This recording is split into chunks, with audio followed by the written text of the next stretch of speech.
میرے پیارے آقا صلی اللہ علیہ وسلم کے پیارے دیوانوں، ہمارا حال یہ ہے کسی کا ایک گناہ پتہ چل جائے بلکہ اس کی تحقیق بھی نہیں کرتے اور اس کو پھیلانا شروع کر دیتے ہیں، اس کی تشہیر شروع کر دیتے ہیں۔ مسلمانوں میں کیا ہو گیا ہے؟ مسلمانوں کو دین کا خیال نہیں، دھرم کا خیال نہیں، مذہب و مسلک کا خیال نہیں۔ اور میرے آقا صلی اللہ علیہ وسلم کی شان یہ، اگر کوئی مسلمان آ کر کے کہہ دے حضور مجھ سے یہ گناہ ہوا ہے، تو بھی میرے آقا علیہ السلام اس کو بھگاتے ہیں وہاں سے اور نظر انداز کرتے ہیں۔ آپ کو پتا ہے ایک نوجوان جس سے زنا ہو گیا، وہ میرے سرکار کے پاس آیا اور آ کر کہتا ہے یا رسول اللہ آپ مجھے پاک کر دیجئے، میں نے زنا کیا ہے۔ تو آقا کریم نے فرمایا چل جا یہاں سے، تو نے زنا نہیں کیا ہوگا۔ آپ غور کریں، وہ آنے والا خود سے آ کے کہتا ہے حضور مجھ سے زنا ہو گیا، اور آقا فرماتے جا یہاں سے، تو نے زنا نہیں کیا ہوگا۔ لیکن وہ آنے والا اپنے آپ کو پاک کروانا چاہتا تھا، تو کہا یا رسول اللہ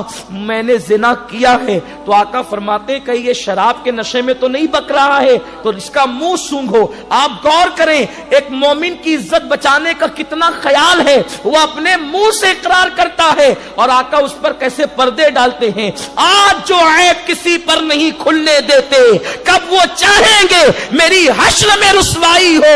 سید المعصومین ہو کر دوسروں کے عیب پہ پردے ڈالتے ہیں، اور یہاں ہم خود گنہگار ہو کر لوگوں کے پردے اکھاڑتے رہتے ہیں، لوگوں کو بے پردہ کرتے رہتے ہیں۔ میرے آقا نے فرمایا جو دوسروں کے عیب کو ظاہر کرے گا، مرنے سے پہلے اللہ اس کے عیب کو ظاہر کر دے گا اور اس کو ذلیل کر دے گا۔ اللہ اکبر۔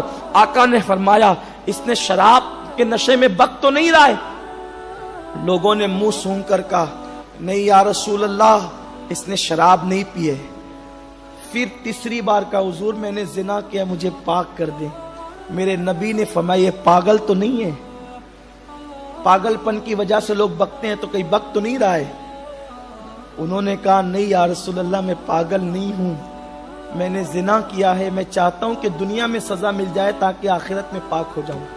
جب چار مرتبہ اس نے اقرار کیا تو میرے رسول نے فرمایا اے اللہ کے بندے، جب اللہ نے تیرے عیب پہ پردے ڈال دیا تھا تو تو نے مجھے بتایا کیوں؟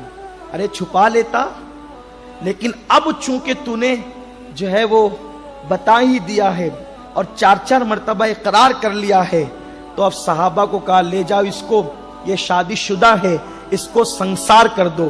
یعنی اسلام کا قانون یہ ہے کہ اگر اسلامی حکومت میں کسی کا یہ گناہ ثابت ہو جائے تو اس کے لیے حکم یہ ہے کہ شادی شدہ کو سنسار کیا جائے گا، اتنے پتھر مارے جائیں گے کہ وہ مر جائے۔ صحابہ پکڑ کر لے گئے اور چاروں طرف سے پتھر اس پر برسانے لگے۔ جب پتھر برسا کر کے واپس آئے تو کچھ لوگوں کے دامن پر خون لگا ہوا تھا، خون کے دھبے تھے۔